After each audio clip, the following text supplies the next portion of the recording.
son onction et ses 7 manifestations ou dimensions. Les dimanches passés, nous avons expliqué ce que c'est que le Saint-Esprit. Nous avons également parlé de manière brève de ces 7 manifestations. On a aussi parlé de son onction. On parle de l'onction du Saint-Esprit. Nous avons également parlé de ce que c'est que les 7 esprits de Dieu. Je crois que nous avons expliqué cela de long en large. Le dimanche dernier, nous avons parlé de l'Esprit de l'Éternel, qui est l'un des 7 esprits de l'Éternel. Nous avons parlé de comment cet esprit se manifeste et la nécessité d'activer cet esprit en nous. Nous avons dit que nous avons le Saint-Esprit. Nous sommes appelés à être remplis, à avoir la plénitude du Saint-Esprit.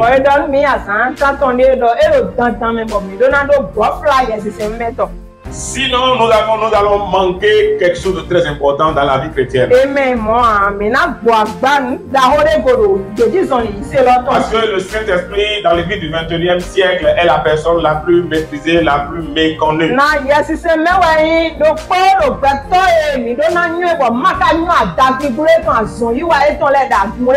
Pourtant, c'est à lui que Dieu a confié son église. Mais comment pourrait-il être actif dans l'église et conduire l'église, amener les desseins de Dieu à accomplissement si cette église ne le connaît pas?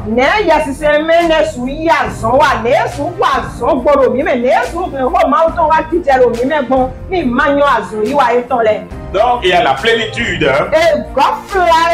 qui est importante. Et nous avons dit qu'il y a un seul esprit,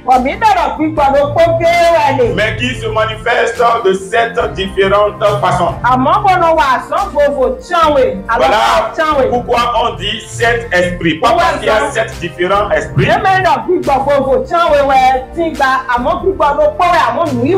même esprit dans diverses opérations. Amen. Hein? Amen. Et nous avons dit que l'un de ces 7 esprits, c'est l'esprit de l'Éternel. Ou encore l'esprit du Seigneur. Ou encore l'esprit de Dieu. Ou l'esprit de Christ. Nous avons dit que cet esprit vient sûr. Il repose sûr. Et quand il vient, les gens de manifestation qu'on voit, on a parlé de ça. Nous avons également comparé cela au chandelier d'or. Donc aujourd'hui, nous allons parler de l'esprit de sagesse et d'intelligence. Esprit de sagesse et d'intelligence. Et comment est-ce que cet esprit fonctionne? C'est un père d'esprit. Nous on va parler des 2 esprits ensemble. Esprit de sagesse et l'esprit d'intelligence. On va parler des 2 ensemble. Amen. Amen. Donc nous allons lire quelques textes. Le premier texte est dans Ésaïe 11, le verset 2, comme vous le savez déjà. Qui est joli. L'Éternel parla à Moïse et dit: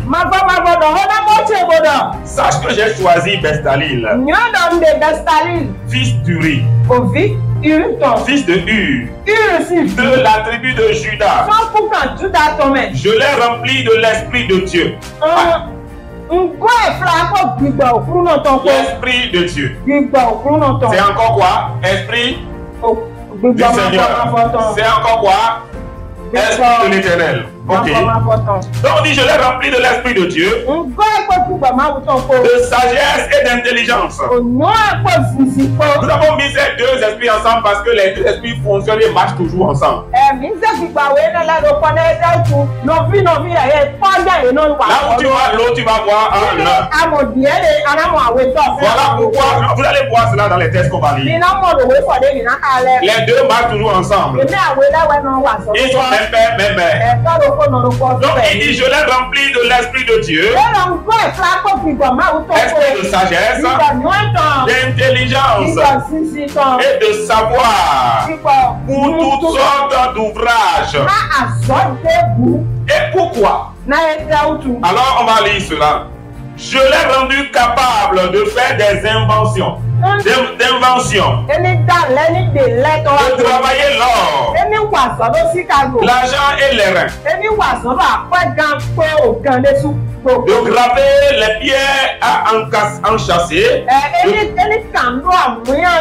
de travailler le bois, d'exécuter toutes sortes d'ouvrages.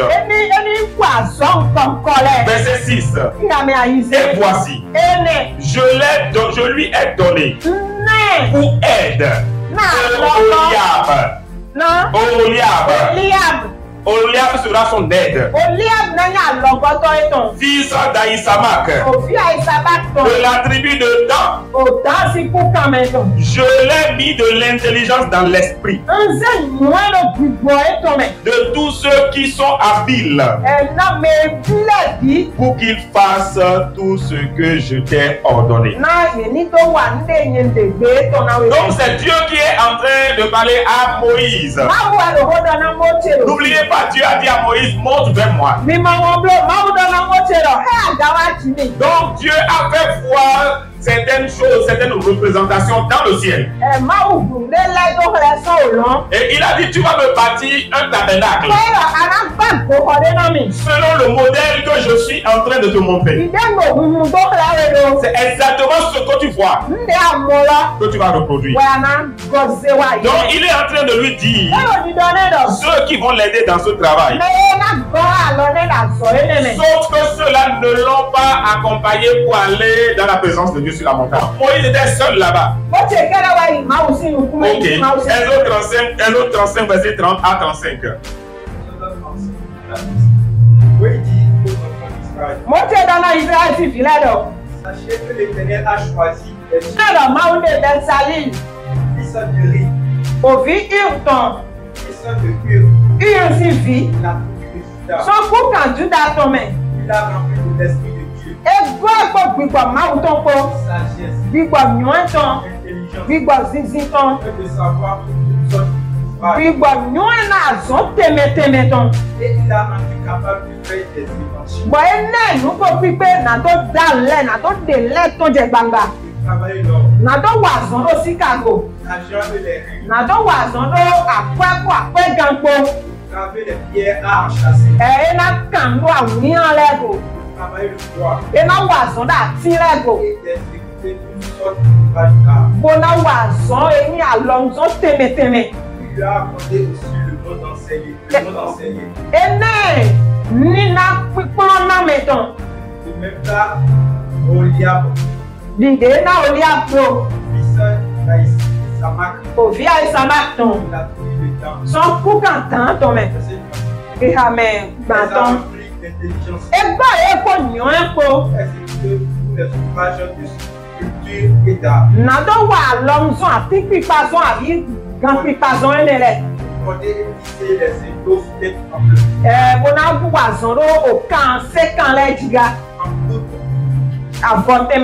En cramoisi. Oui. Vous faites espèce de travaux et Ok, donc Moïse a quitté la montagne. Et il est revenu dans la vallée et il est en train de faire maintenant le compte rendu au peuple. Et Dieu a choisi deux personnes principales dans le peuple. Sur qui il a déposé l'esprit d'intelligence et de sagesse. Et vous savez qu'on a dit que l'Esprit du Seigneur c'est quoi? C'est comme le bois principal au milieu du chandelier. Qui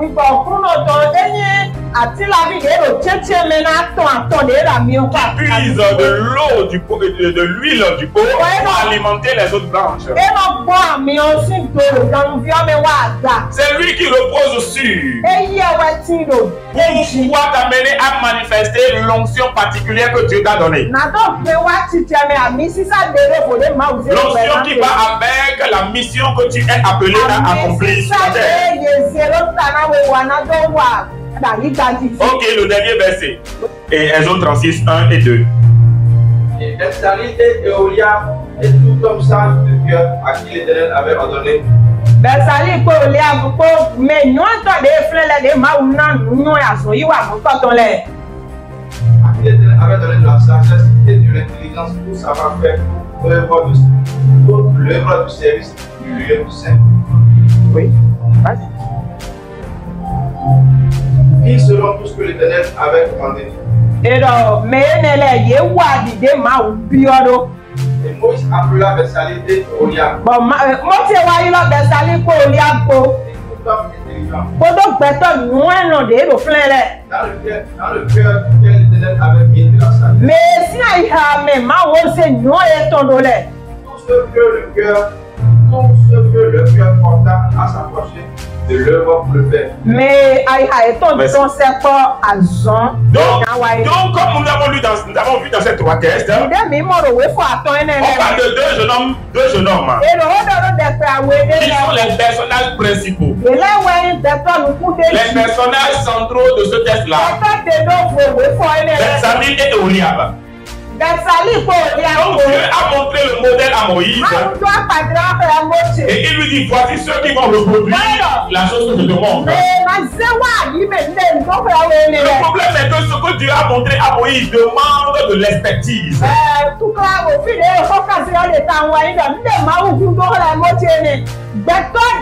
Moïse à qui Dieu a montré le modèle n'a pas cette expertise-là.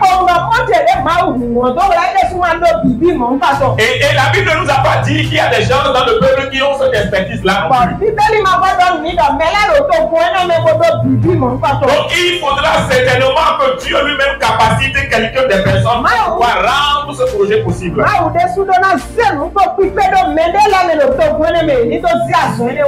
Moïse a simplement vu le modèle. Comment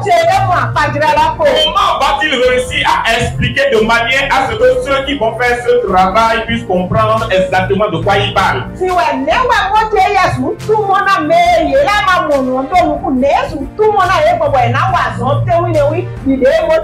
que ce sont des choses qui n'avaient jamais existé quelque part. Donc on peut dire qu'il y a un modèle quelque part dont on peut s'en inspirer pour le faire.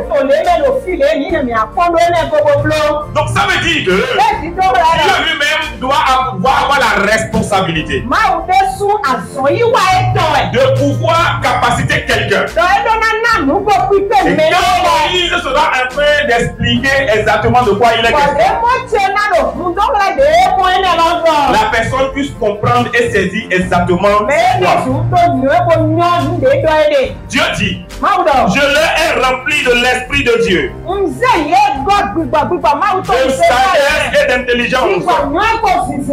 Pour faire quoi? Pour être capable de faire des inventions. Et Oholiab sera l'aide de Bethsalie. Lui, il a reçu l'esprit d'intelligence, ainsi que tous ceux qui doivent les aider. Maintenant, dans le chapitre 33, 35 au verset 33, on dit que ils n'ont pas seulement reçu la capacité de faire des inventions, mais aussi de faire tout ouvrage d'art. Quand on dit l'art, c'est tout ce qui est créativité. Si on prend aujourd'hui, là ça concerne les tableaux. Ça concerne la couture.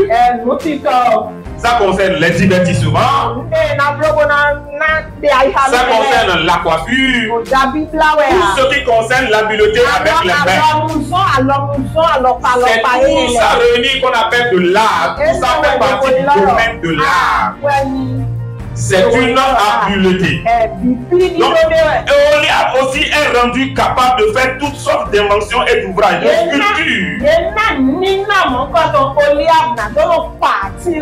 La sculpture, c'est le domaine de l'art où on fait, voilà, tel qu'elle a dit, on taille les bois, ainsi de suite.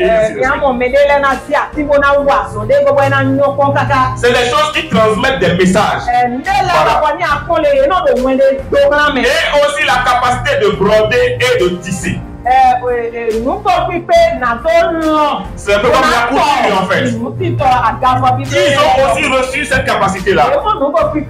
Maintenant, si on fait le récapitulatif, Bezalel et Oholiab, dans le langage contemporain, c'est-à-dire le langage d'aujourd'hui, on peut dire quoi? Ils sont quoi? Des ingénieurs. Et quoi encore? Des artistes ou artisans. Donc invention, non, inventer, sculpter, broder, tisser. Et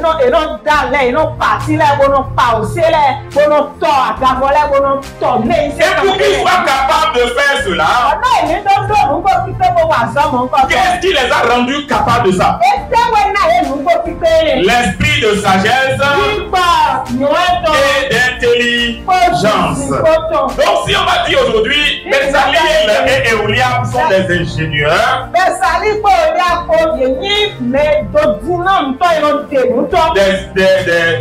des artistes et des artisans. Et ce qui a rendu cela possible, c'est quoi? L'esprit de sagesse et d'intelligence. Donc un résumé, l'esprit de sagesse et d'intelligence donne la capacité, l'habileté d'être créatif, d'être un ingénieur, d'être un artiste ou un artisan. Mais je vais vous poser une question. Combien d'ingénieurs avons-nous aujourd'hui dans le monde chrétien?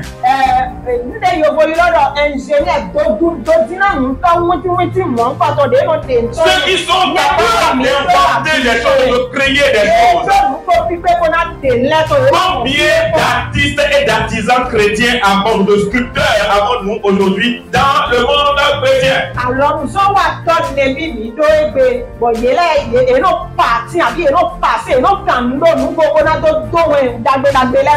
le premier cas, la première catégorie où nous avons vu l'esprit de sagesse et d'intelligence opérer. Accorde donc à ton serviteur un cœur intelligent pour juger ton peuple, pour discerner le bien du mal. Car qui pourra juger ton peuple? Ce peuple si nombreux. Cette demande de Salomon plut au Seigneur. Et Dieu lui dit, puisque c'est là ce que tu demandes, puisque tu ne demandes pour toi ni une longue vie, ni richesse, ni la mort de tes ennemis, ni richesse,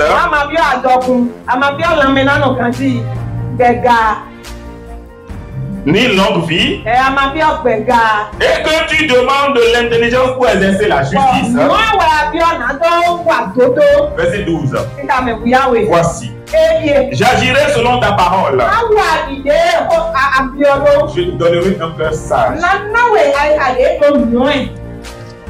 Telle sorte qu'il n'y en aura eu personne avant toi et qu'on ne verra jamais personne de semblable à toi.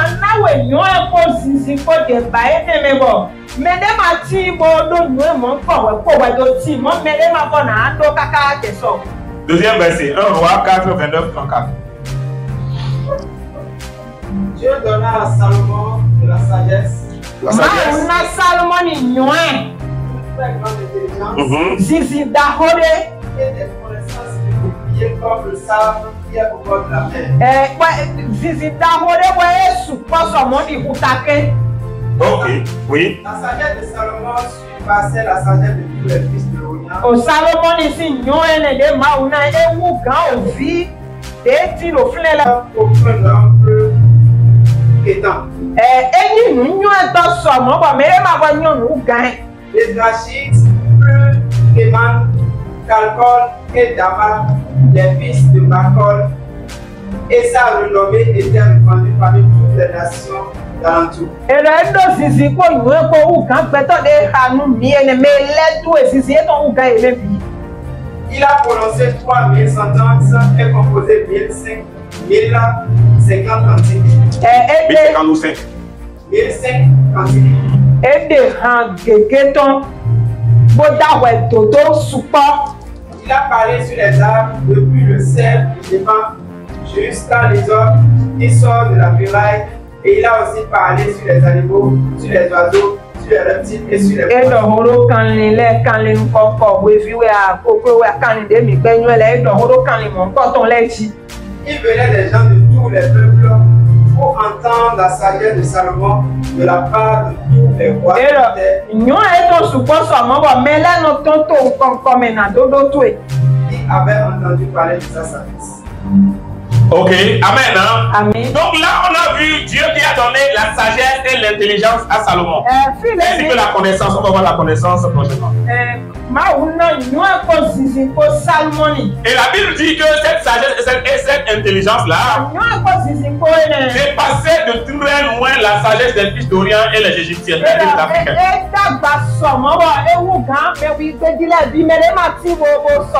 Et les fils d'Orient. Hein? Pourquoi la sagesse de Salomon surpassait tous ces personnes-là? Parce que cela lui venait de Dieu. Maintenant, lui, cela lui sert à quoi cette sagesse et cette intelligence? Pour résoudre les situations compliquées.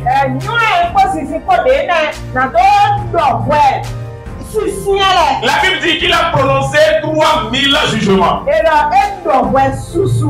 C'est tellement étonnant que les gens venaient de partout du monde entier pour aller et écouter sa sagesse. C'est-à-dire les situations où personne ne sait comment les résoudre. Quand on appelle à Salomon, il les résout de manière naturelle. La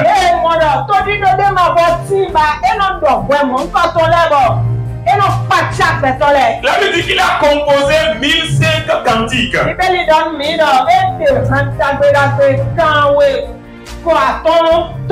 Salomon a non seulement accès à des informations cachées qu'aucun homme sur la terre n'a accès. Il a tellement accès à ces informations que personne ne peut avoir accès sans l'aide d'un esprit. Voilà pourquoi on a dit qu'il a dit des choses sur les arbres, les animaux. Tout ce que Dieu a créé, il a dit des choses. Il a expliqué le pourquoi et le comment de chaque chose. Ça, c'est cette sagesse et cette intelligence qu'il avait qui le rendait capable de ça. Il a prononcé des jugements. Cela veut dire quoi? Qu'il est un juge. Il est un juge. Il est un juge. Parce qu'il a prononcé des jugements que même des juges humains naturels ne pourront pas résoudre.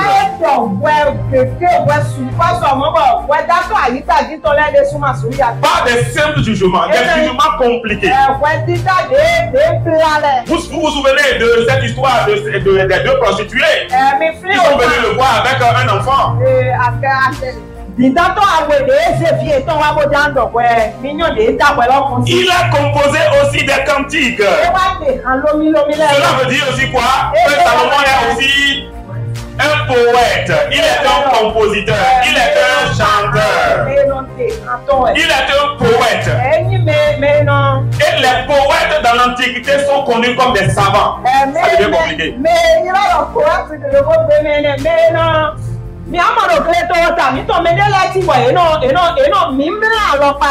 C'est-à-dire qu'ils ont des capacités de raconter des histoires qui transportent des messages codés ou des messages où il faut avoir un certain nombre d'illumination pour comprendre. Mais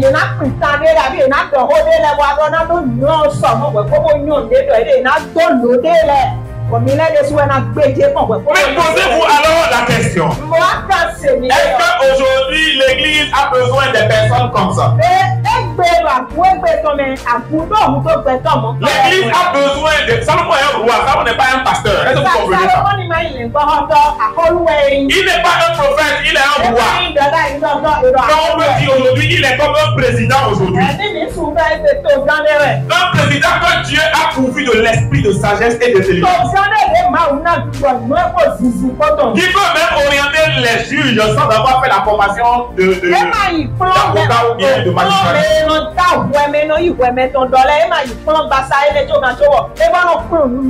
l'Église a besoin des personnes, des rois remplis de l'esprit de sagesse et d'intelligence. L'Église n'a pas besoin seulement des pasteurs, des prophètes, qui parlent en langue et qui font des miracles.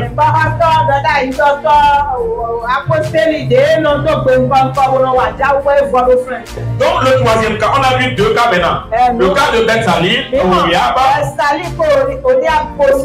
a vu le cas de Salomon. On va voir le troisième cas. Lisons dans Daniel 1. Le verset 4 et le verset 17. Daniel 1. Le verset 4 et le verset 17. Un garçon sans défaut corporel, beau de figure, doué de sagesse et d'intelligence. Vous voyez, on parle pas de sagesse, on parle de quoi encore? D'intelligence. Les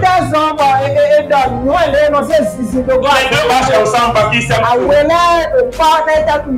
Et aussi souvent, il y a la connaissance qui vient s'ajouter à eux. On dit d'intelligence et d'instruction. Capable de servir dans le palais du roi. Et à qui l'on enseignerait les lettres et les langues chaldéennes. Ok, on dit qu'on les a remplis de l'esprit de sagesse et d'intelligence. On les rend capables de servir quoi? Dans le palais du roi. Okay.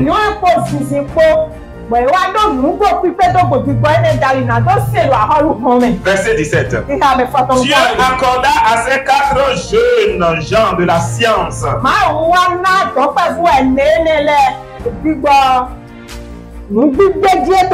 de l'intelligence de toutes sortes de lettres et de la sagesse. Et cela les a amenés à faire quoi? Cela a amené Daniel à faire quoi? Et Daniel expliquait toutes les visions et les songes. Amen. Donc l'Éternel accorda à Daniel et à ses compagnons l'esprit de sagesse et d'intelligence pour expliquer les songes et les visions. Cela vous rappelle qui? Cela rappelle Joseph. Cela rappelle le cas de Joseph. Cela veut dire que Joseph aussi a reçu l'esprit de sagesse et d'intelligence. L'esprit de sagesse et d'intelligence ne fait quoi? Cela t'introduit et te positionne auprès des rois. Là où tu n'es pas qualifié pour entrer. l'esprit de sagesse et d'intelligence est activé dans ta vie, on s'en fout des diplômes, on s'en fout de tout ce qu'on a exigé pour avoir accès. L'esprit de sagesse et d'intelligence t'introduit et te positionne. Regardez ce que Pharaon a dit de Joseph et Exode 41 verset 38. Joseph n'est pas un Égyptien. Daniel et ses compagnons ne sont pas babyloniens.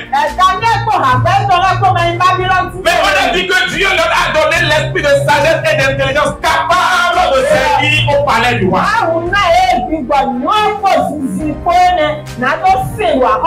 Ce ne sont que des pauvres Hébreux. Ils sont venus à Babylone pas pour servir dans le palais du roi. Ils sont venus là en tant qu'esclaves. Mais il y a quelque chose qui les a distingués rapidement. L'esprit d'intelligence et de sagesse.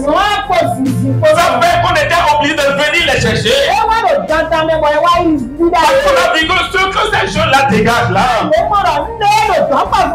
palais en a besoin.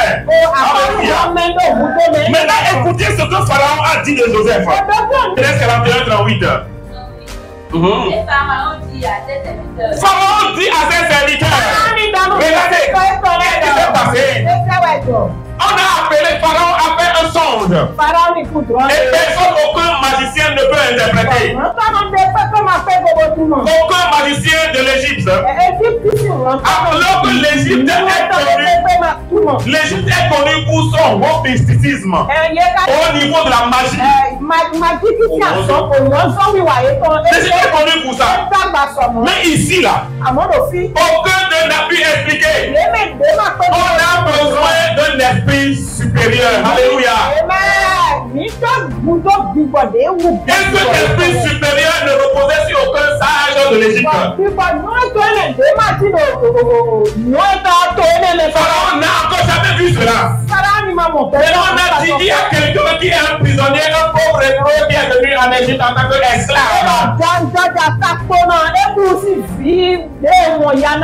On a dit cet esprit repose sur lui. Quand il est venu devant Pharaon et il a expliqué avec Pharaon. Et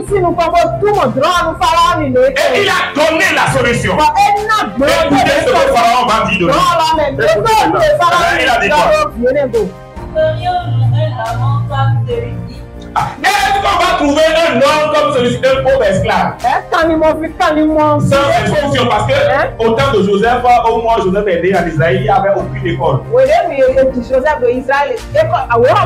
Il n'y avait aucune histoire à apprendre l'histoire d'Abraham et de Jacob.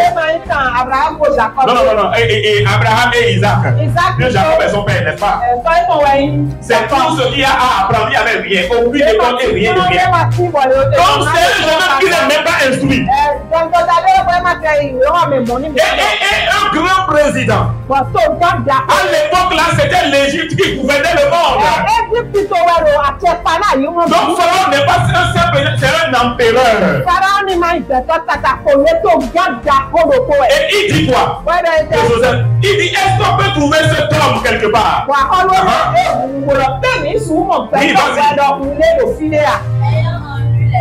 Ayant en lui l'esprit, il a reconnu que l'esprit qui possède dans ce là, ce n'est pas un esprit d'Égypte. Ça n'a pas existé.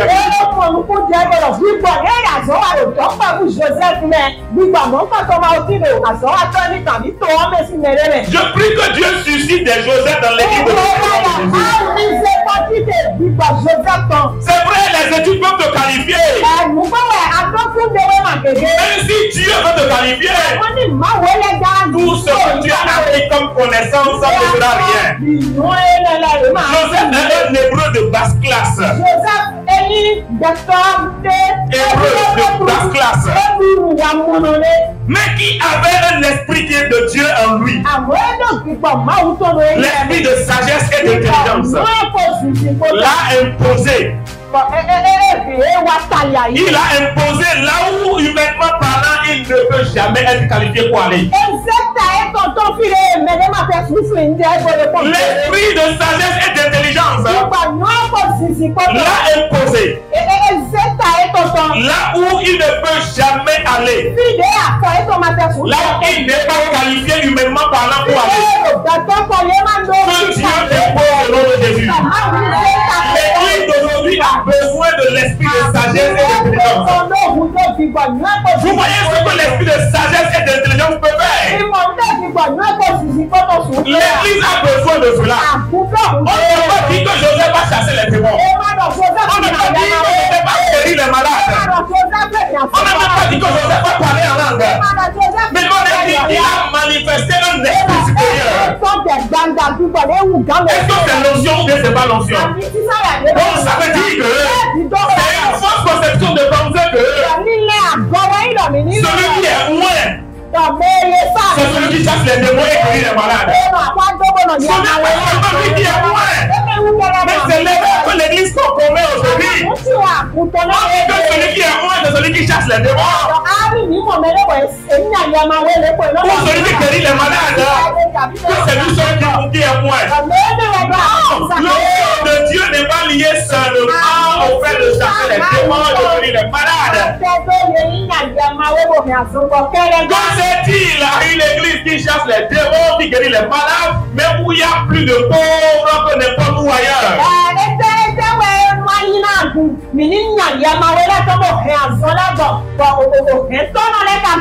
Quand l'onction de l'esprit de sagesse et d'intelligence n'est pas acquis dans l'église, l'église ne pourra jamais être introduite dans les grands cercles où Dieu a besoin de manifester son règne. Regardez, Daniel n'est pas babylonien. Ces quatre compagnons ne sont pas babyloniens. Mais ils ont été instruits avec les babyloniens dans la langue babylonienne. Mais la Bible dit que Daniel et ses compagnons, leur intelligence surpassait de très loin l'intelligence des enfants de Babylone. L'esprit de sagesse et d'intelligence. Dis avec moi, l'esprit de sagesse et d'intelligence. Si que Dieu active cet esprit en toi, ça va t'imposer. Les gens sont d'accord ou pas? Que tu remplisses les critères, les conditions ou pas? Cet esprit, quand il est activé dans ta vie, les gens n'auront pas de choix que dire nous ne pouvons pas faire ça.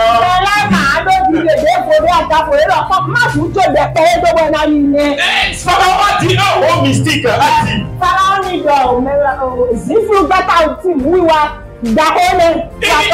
qu'on peut trouver cet homme? Où est-ce qu'on peut trouver cet homme? C'est un empereur qui dit des choses comme ça, de pauvres esclaves étrangers. Étrangers et prisonniers. Alléluia. L'église a besoin de manifester toutes les dimensions du Saint-Esprit. Dans sa plénitude, nous en avons besoin. Si avec moi j'ai besoin, reçois cela au nom de Jésus. Reçois cela au nom de Jésus.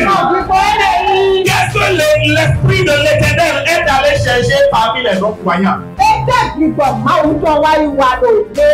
que l'esprit de Dieu, l'esprit d'intelligence, de sagesse, est allé chercher dans le monde, dans le royaume des mystiques?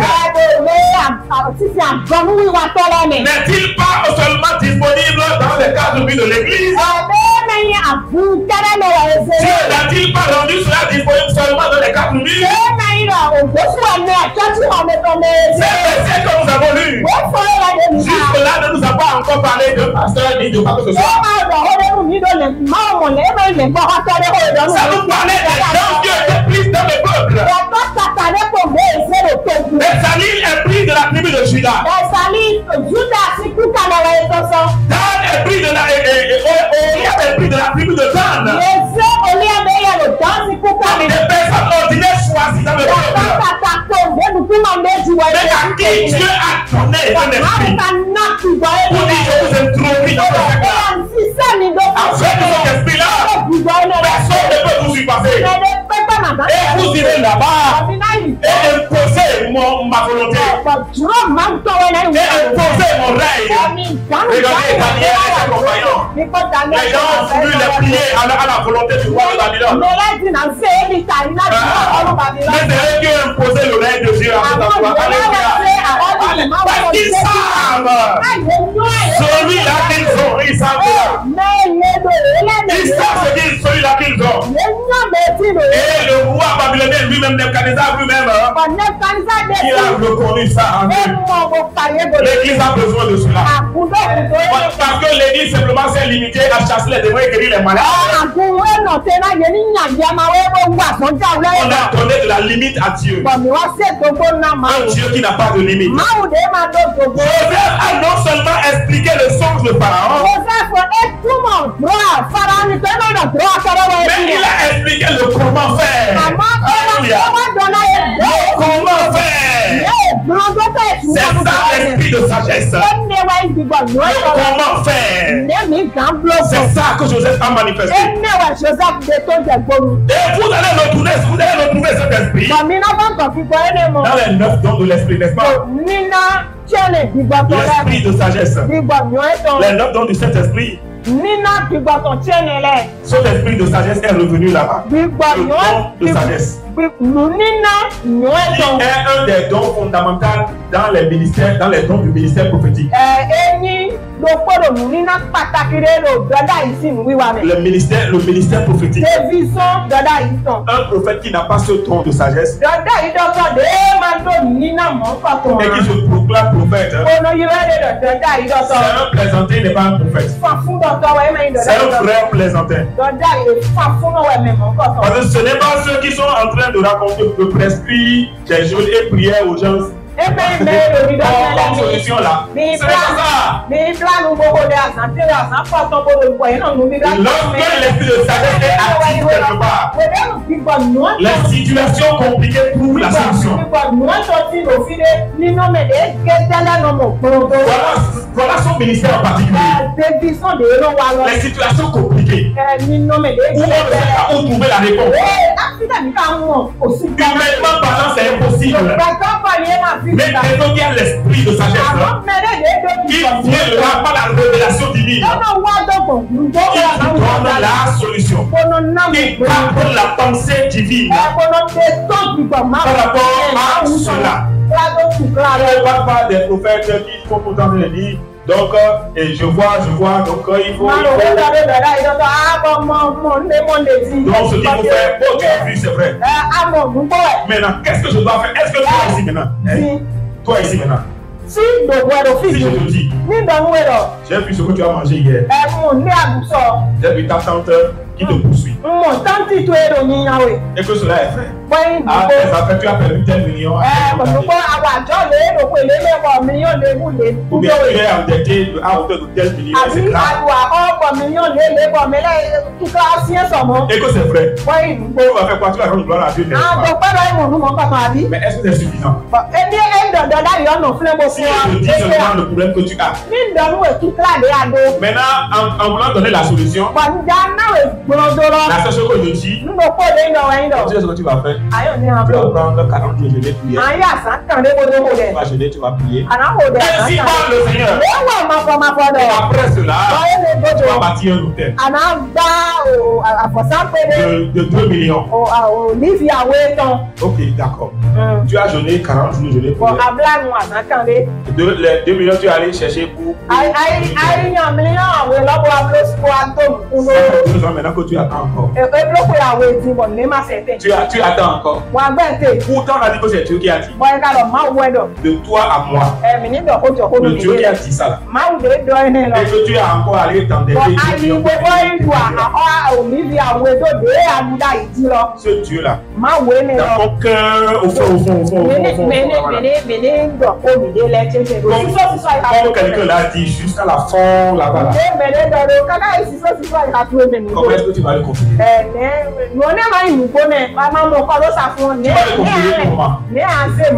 Comme un faux, n'est-ce pas? Le problème maintenant, ce que l'homme de Dieu, le prophète a dit, c'est que c'est quand même vrai. Il ne me connaît pas. Mais il a quand même pu dire la vérité sur la situation. Mais pourquoi ça ne marche pas? C'est parce qu'il n'est pas un prophète. Il n'est pas un prophète. Il a le don de la parole de connaissance.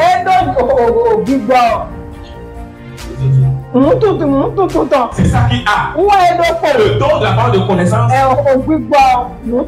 Sans le don de la parole de sagesse, ne pas de quelqu'un un prophète. La plupart des gens que nous avons dit qui sont prophètes là, ils ne sont pas des prophètes. Parce que la plupart d'entre eux, les choses qu'ils vous disent, c'est les problèmes que vous avez. Et ça, c'est la parole de connaissance. La parole de sagesse, c'est qui est pour donner exactement. Ça n'a pas seulement accès à l'information.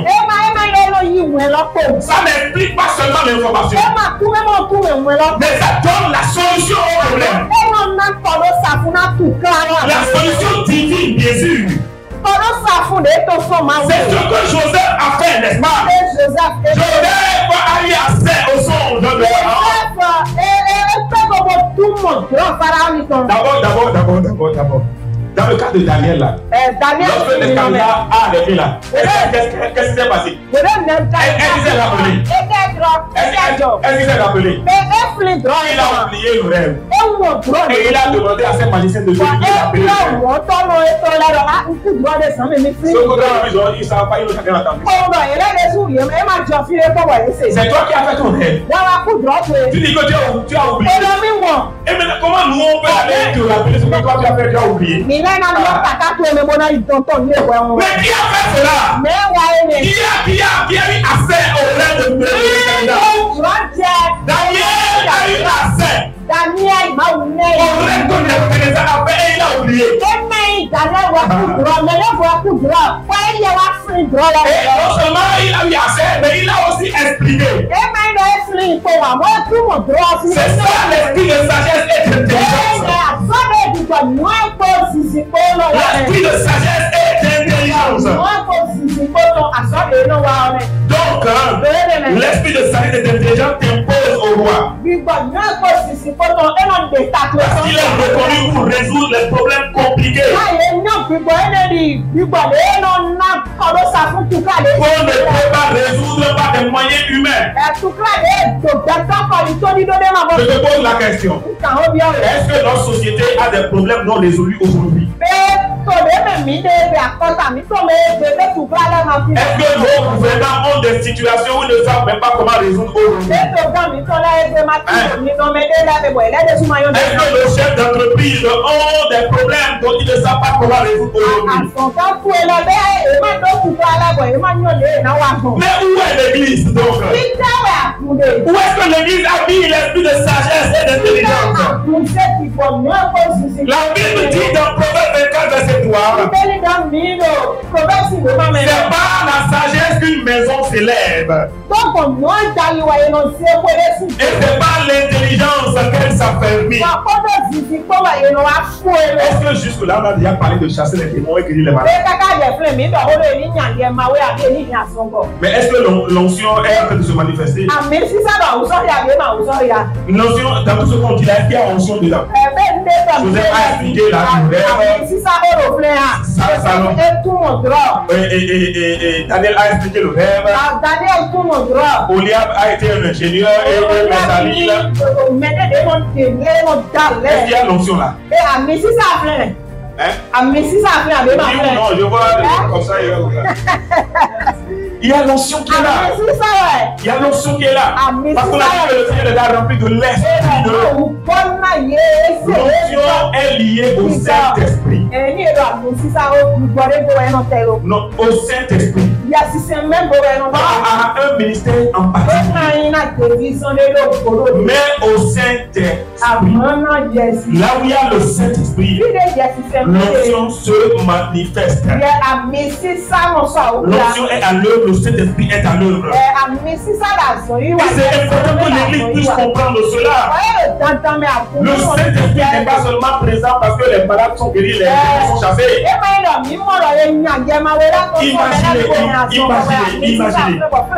Imaginez qu'aujourd'hui, il y a une maladie qui est en train de tuer des centaines de milliers de personnes dans le monde.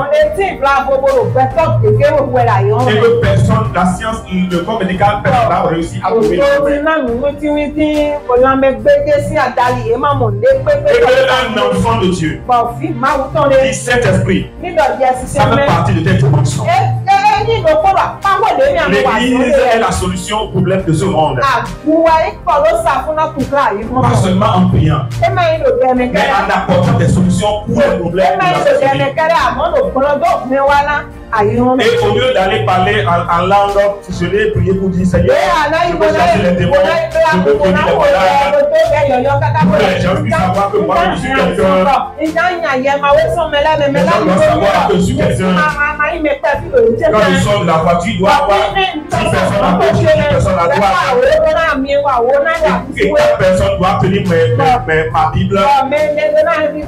Et on doit finir le chant et tout avant que moi-même, le grand homme de Dieu, ne fasse on a d'aller chercher l'onction pour ça. Si tu t'es allé dire Saint-Esprit, je crois que tu as trouvé la solution. Et l'Église doit être la solution pour ce monde. Qu'est-ce qu'on peut faire? La solution peut-être moi, c'est là. Quand les gens ne vont pas comprendre le Saint-Esprit de cette manière-là, on va commencer par avoir toutes les dimensions du Saint-Esprit se manifester dans l'Église. Je vous ai donné, je ne sais plus si c'est ici, l'exemple d'un ami à moi qui m'a raconté l'exemple d'un ami à lui qui est un mécanicien. Il a dormi. Il a fait un rêve. Il s'est réveillé. Tout ce qu'il a vu dans le rêve, il a simplement reproduit cela. Et c'est devenu une invention. C'est devenu un appareil qu'on prend pour opérer la hanche. Qu'est-ce qui fait cela? C'est Saint-Esprit qui peut faire cela. Sinon, quel rapport il y a entre un mécanicien et un ingénieur en médecine, un inventeur en médecine? Lisons Ésaïe 2, verset 2. Et Michée 4, c'est difficile pour le trouver. Ésaïe 2, verset 2. La Bible dit là-bas que l'Église sera sur toutes les collines. Dans les derniers temps, l'Église sera sur toutes les collines, c'est-à-dire les 7 montagnes de la société. On doit voir l'Église là-bas. C'est-à-dire dans la politique, l'Église doit être là-bas. Dans l'économie, l'Église doit être établie. Dans les arts, l'Église doit être établie. Dans toutes les sphères de la société, l'Église doit être présente. Mais vous pensez que l'Église peut pénétrer certains milieux si elle n'a pas quelque chose de nouveau à apporter? Ici, n'a pas quelque chose de nouveau à apporter, l'Église n'a pas. Daniel, Joseph, Salomon, ce n'est pas des pasteurs. Ils ne sont pas des pasteurs. Ils sont des gens de la société, des rois, des présidents, des fonctionnaires de la présidence. Et eux tous, c'est Dieu qui les a qualifiés. Pour finir, l'esprit de sagesse donne la capacité divine à résoudre un problème qu'on ne peut résoudre naturellement. C'est cet esprit qui apporte la solution divine. Dans tous les domaines, tous les domaines, scientifiques, politiques, tous les domaines. Voilà pourquoi vous devez aussi aspirer. Seigneur, quelle dimension de cet esprit tu as destiné à moi? Quelle dimension de l'esprit tu as destiné à moi? Est-ce qu'il y a des problèmes dans notre monde aujourd'hui auxquels nos gouvernants ne savent aucune solution? Mais où est l'Église en tant que solution? La Bible dit dans les derniers temps, Sion sera sur toutes les collines. Sion qui est l'Église sera sur toutes les collines, toutes les montagnes. Où est l'Église? Et nos nations sont en train de souffrir. L'Église se cache dans les temples, en train de parler en langue, en train de chasser que les démons, en train de guérir que les malades. Il n'y a pas de belle personne qui prie, qui jeûne pour demander de sagesse, pour résoudre les problèmes cruciaux de nos nations.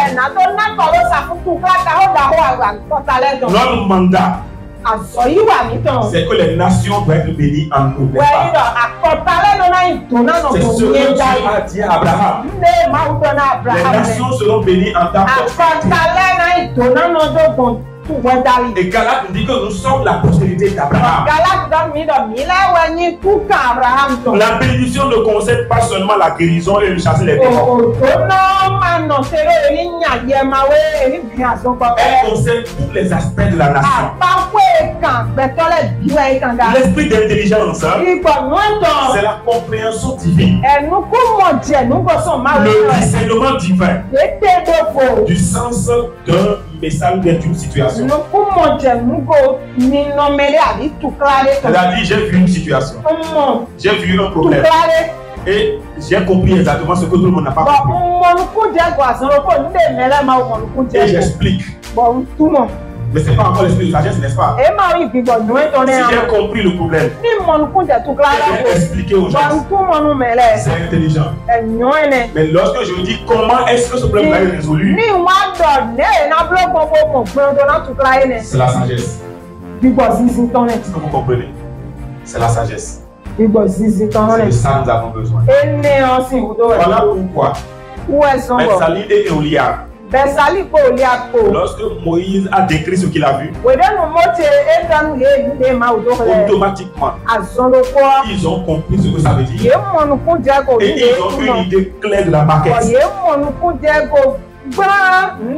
Et ils ont inventé, ils ont amené l'idée de Moïse à matérialiser. Amen. Amen. Donc il a l'habileté divine de vite comprendre les situations et de les expliquer. Ça c'est l'intelligence. Mais il n'a pas forcément la solution. Voilà pourquoi l'esprit de sagesse et d'intelligence marchent toujours ensemble. Voilà pourquoi les deux marchent ensemble. Joseph a expliqué le songe de Pharaon. Mais il a apporté aussi la solution. Frère, mon objectif ce matin est de pousser l'église à commencer à jeûner et à prier afin que Dieu lui donne l'esprit de sagesse et de révélation dans sa connaissance à lui pour une solution pour la nation, une solution pour ta famille, une solution pour ton quartier, une solution pour ton église, une solution pour ta nation. Est-ce que tu peux baisser les têtes et prier? Seigneur, j'ai besoin que tu m'équipes. L'église a besoin de l'esprit de sagesse, l'esprit d'intelligence. L'église a besoin des gens qui ont créé, des gens qui ont inventé Les gens qui vont dormir se réveiller avec des idées divines. Les artistes. La Bible dit que la renommée de Salomon s'est répandue. Combien de personnes élevées on a dans nos églises aujourd'hui? Ils sont très peu. Parce que la seule dimension qu'on leur a enseignée du Saint-Esprit, c'est de chasser les démons, c'est de guérir les malades. C'est la seule dimension du Saint-Esprit que l'Église connaît. Et le Saint-Esprit s'est limité simplement à ça.